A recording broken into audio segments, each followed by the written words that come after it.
So yun, what's up mga uncle, no? Nandito na naman tayo sa S-Guns Tattoo Cebu. Diyan, binalot natin yung machine natin mga uncle, no? Binalot natin ng cling wrap na yung maliit. Tapos yung grip tape. Tapos naglagay na rin tayo ng double-sided tape sa ating tang storm para lagyan natin ng ink caps mga uncle, no? Yan na rin yung gamit natin na panglagay natin ng needle. Yan, yung large na ink caps mga uncle, tapos lalagyan mo lang ng tubig. Diyan, gamit pa rin natin yung Glide Crop na mabango, yung coconut flavor. Yan, kuha lang tayo ng konti, tapos lagay natin dyan, tapos lagay na rin natin yung needle natin mga uncle.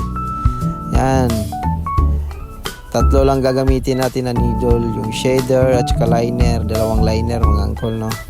Yan, lagyan na rin natin ng tubig para hindi siya matuyo mga uncle. Tapos balutin na rin natin yung ating squeeze button para iwas contaminated.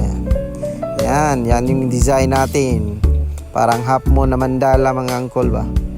Yan kasi yung request ng client natin.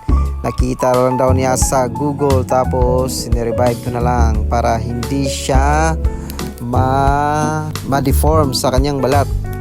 Yan, nag-video na rin tayo sa logo natin ng S-Guns, yung naka neon, parang neon ata yun, hindi ko alam, basta yun na yun. Tapos binidyohan na rin natin yung Aircraft Pro, yung gloves natin mga uncle. Napaka solid gamitin ng gloves ng Aircraft Pro. Yan, malapit na tayo matapos, hanggang natapos na rin yung design ni sir. Yan na yun.